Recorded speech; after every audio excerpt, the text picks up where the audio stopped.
Hey folks, before we jump in, don't forget to follow SkyAlert USA so you can catch this video and all our future updates. If you want to support us, just hit that subscribe button, give us a like and leave a comment down below. Every bit helps us keep you informed, so thanks a bunch. Welcome back to SkyAlert USA, your #1 source for real-time severe weather coverage across the United States and Canada. I'm coming to you live this Saturday, February 21st, 2026, and folks, this is one of those days where you absolutely need to pay attention. We have multiple major weather events unfolding right now, simultaneously across the country. We're talking about confirmed tornadoes that struck Illinois just days ago. Blizzard warnings that were issued just hours ago for major East Coast cities. A nor'easter system that is charging up and preparing to slam the mid-Atlantic and northeast starting tomorrow. Fire weather threats in the southern plains, and a winter storm that has been battering the Great Lakes for 2 straight days. This is not a drill. This is a full-scale, multi-hazard weather situation, and you need to know exactly what is happening, where it's happening, and what to expect over the next 3 days. Let's break it all down, state by state, region by region. Let's start with the event that kicked off this entire dramatic weather week. On the evening of Thursday, February 19th, 2026, a confirmed deadly tornado outbreak struck Crawford County and surrounding counties in southeastern Illinois. This was not the typical brief winter spin-up that meteorologists often see during cold season severe weather events. This was a significant multi-tornado outbreak in the middle of February, something that immediately alarmed storm chasers and forecasters across the region. According to the National Weather Service office in Lincoln, Illinois, a total of at least 5 confirmed tornadoes touched down across Effingham and Crawford counties during the afternoon and evening hours of February 19th. The first tornado was reported at approximately 3:07 p.m. local time near Mason in Effingham County.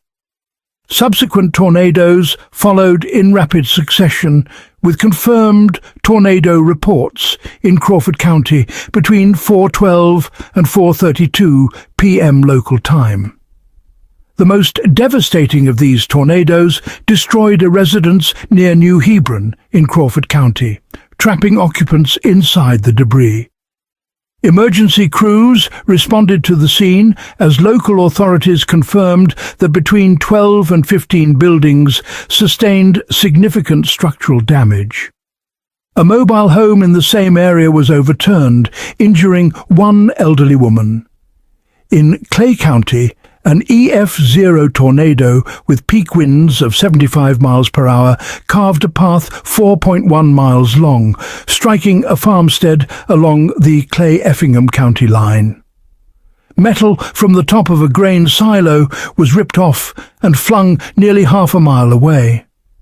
A separate EF0 tornado in Clay County travelled 3.0 miles near Edgewood Road, snapping tree branches and causing localised tree damage. What fueled this February tornado outbreak? The answer is a volatile atmospheric setup that brought unseasonably warm temperatures, reaching into the 60s and even 70s Fahrenheit in parts of the Midwest, slamming directly into a powerful Arctic cold front. The Storm Prediction Center flagged a level 3 of 5 severe weather risk for portions of southern Illinois through south-central Indiana, noting that extreme wind shear driven by a 115-mile-per-hour jet streak in the upper atmosphere created the torque needed to spin up significant tornadoes. This is precisely the type of atmospheric setup that can produce long-track violent tornadoes, and on February 19th, it delivered. The good news, as of this morning, February 21st, The immediate tornado threat for the Midwest has moved east and largely diminished. However, residents in Crawford County, Clay County and surrounding areas are still dealing with power outages, structural damage and debris cleanup. While tornadoes were spinning up in Illinois, a powerful winter storm system was simultaneously tracking across the Great Lakes, bringing heavy snow, freezing rain, and hazardous travel conditions to Michigan, New York, New Hampshire, Vermont, Pennsylvania, and Maine. The National Weather Service issued winter storm warnings and winter weather advisories across a broad swath of this region starting February 20th. In Michigan's Upper Peninsula, counties including Baraga, Marquette, Iron, Dickinson, Keweenaw, Houghton and Menominee received snowfall totals ranging from 4 to 10 inches, with the highest terrain in Baraga County potentially seeing more than 8 inches of accumulation. The storm also brought significant ice to the region, with freezing rain accumulations reaching up to 1/4 of an inch in some areas, enough to make roads treacherous and bring down power lines. In northern New York, Vermont, New Hampshire, and southwestern Maine, winter storm warnings remained in effect through the morning of February 21st, with snowfall totals reaching 5 to 11 inches in warning zones. Travel conditions deteriorated significantly during the afternoon and evening of February 20th, with the National Weather Service warning of snowfall rates exceeding 1 inch per hour in the heaviest bands. In portions of southern New England, including Connecticut, Massachusetts, and Rhode Island, winter weather advisories were in place for snow, sleet, and freezing rain accumulations ranging from a coating to approximately 3 inches of mixed precipitation. As of this morning, that first Great Lakes system is moving out of the region. But here is the critical message. The exit of this storm system is not the end of the story for the Northeast. Far from it. A second and potentially much more powerful system is already organizing, and it is headed directly for the most densely populated corridor in the United States. Folks, this is the main event for the next 48 to 72 hours, and this is where residents from Delaware all the way up to southern New England really need to be on high alert right now. As of early this morning, Saturday, February 21st, 2026, the National Weather Service offices in Philadelphia and Mount Holly, as well as New York, have issued blizzard warnings for portions of Delaware, New Jersey, New York, including New York City, and southern Connecticut. These blizzard warnings, let me tell you, they are not being issued lightly. We're talking wind gusts up to 55 miles per hour, mixed with heavy snowfall rates topping 2 inches per hour at the peak of the storm. That's going to produce whiteout conditions and, honestly, near zero visibility across a pretty broad area starting Sunday, February 22nd, and continuing right through Monday morning, February 23rd. Let's break down the key snow totals being forecast by the National Weather Service this morning. For Orange County and Putnam County in New York, snowfall totals of 10 to 13 inches are projected from Sunday into Monday. For Rockland County and northern Westchester, forecasters are calling for 11 to 15 inches of snow. Now, in New Jersey and Delaware coastal zones, blizzard warnings cover areas where accumulations of 6 to 20 inches are possible, depending on the exact storm track. Delaware beaches and inland Sussex County in Delaware are under blizzard warning, along with multiple counties across southern and coastal New Jersey. All Atlantic coastal waters and the lower Delaware Bay have been upgraded from gale watches to storm watches, That means there's potential for damaging wind gusts and some significant wave heights. Coastal flood watches are in effect for all of Atlantic coastal New Jersey and Delaware, with storm surge and coastal flooding expected during the Monday morning high tide cycle. Meanwhile, Vermont's Bennington and Windham counties remain under winter storm warnings, and portions of eastern Pennsylvania and northeastern Maryland are under winter storm watches as confidence in the storm increases. Now, the storm system responsible for all this is a strengthening low-pressure system that'll track from the Great Lakes region toward the mid-Atlantic coast late Sunday, then explosively intensify offshore.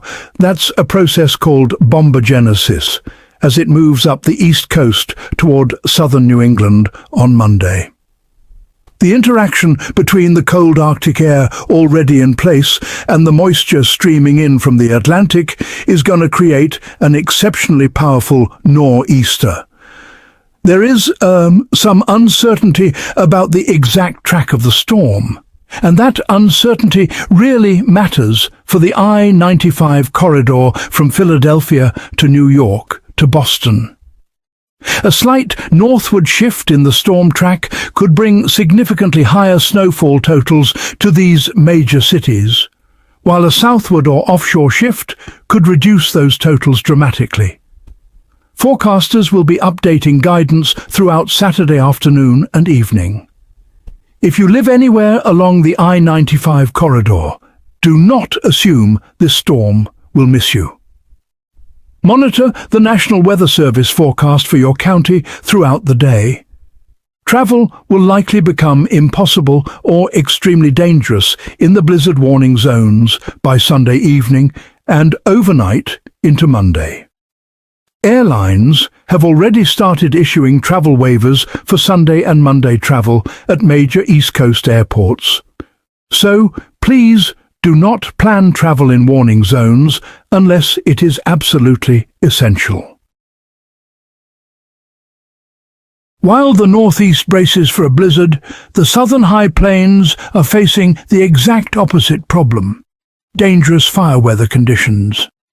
The National Weather Service has issued fire weather watches and red flag warnings for portions of the southern high plains through the weekend, driven by low relative humidity levels, dropping into the single digits in some areas, combined with gusty winds capable of reaching 40 to 50 miles per hour. These are conditions under which wildfires can ignite easily, spread with extreme speed, and become nearly impossible to control.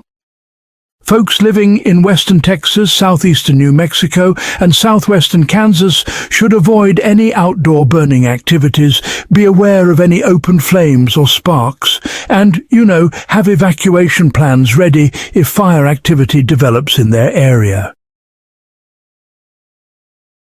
Our neighbours to the north are not escaping this wild weather pattern either. Ontario and Quebec remain under the influence of residual winter weather from the Great Lakes system, with icy road conditions affecting the major travel corridors. The prairies continue to experience deep cold associated with the disrupted polar vortex, with wind chills making it feel dangerously cold across Saskatchewan and Manitoba. The broader atmospheric pattern driving all of this chaos across North America is the result of a stratospheric sudden warming event that disrupted and effectively split the polar vortex in mid-February 2026. This event pushed Arctic air masses deep into the mid-latitudes, fueling repeated cold outbreaks across the central and eastern United States and southern Canada. Meteorologists are watching closely to see how quickly the polar vortex recovers, as a slow recovery could mean additional winter storm threats into early March. Saturday, February 21st. Today is the relative calm before the storm across much of the northeast and mid-Atlantic. Temperatures in the Delaware Valley and New York metropolitan area are above freezing, making conditions deceptively mild. The Great Lakes will continue to see lake effect snow and lake-enhanced snow bands through the day. The southern high plains remain under critical fire weather conditions. The Pacific Northwest sees mountain snow across the Oregon and Washington Cascades. Sunday, February 22nd. This is when the nor'easter begins to develop and impact the mid-Atlantic. Precipitation is expected to begin as rain or a rain-snow mix during the morning hours across the Delaware Valley and southern New Jersey, transitioning to heavy snow during the afternoon and evening as temperatures plummet and the storm intensifies. By Sunday evening and overnight, blizzard conditions, heavy snow, winds gusting to 55 miles per hour near zero visibility, are expected across Delaware, southern and coastal New Jersey, New York City, and surrounding areas. The storm reaches New England during the late night hours. Monday, February 23rd. The worst conditions will exist in the early morning hours across the northeast, with blizzard conditions at their peak. The Monday morning commute will be treacherous or completely impossible across much of New Jersey, Delaware, southeastern Pennsylvania, and the New York metro. The storm begins to pull away during the afternoon, but strong winds will continue to create blowing and drifting snow conditions even as new snowfall tapers. Significant cleanup efforts will be required across the region. Before we wrap up, here are your critical safety reminders for this weekend. If you are in a blizzard warning or winter storm warning zone, stock up on supplies today while conditions are still safe for travel. Charge all your devices. Have battery-powered flashlights and radios ready in case of power outages. Do not go outside during the peak of the storm Sunday night and Monday morning. If you lose power, do not use a gas generator indoors under any circumstances. Carbon monoxide poisoning is a leading cause of storm-related fatalities. For our viewers in the southern plains, under fire weather watches, keep your fire extinguishers accessible, stay informed about any local fire activity, and know your evacuation route. Stay with SkyAlert USA for continuous coverage of all these developing weather events. We will post updated storm total maps, radar snapshots, and forecast updates throughout the day. Hit that subscribe button if you haven't already, turn on notifications, and share this video so your friends and family in the storm zone can stay safe.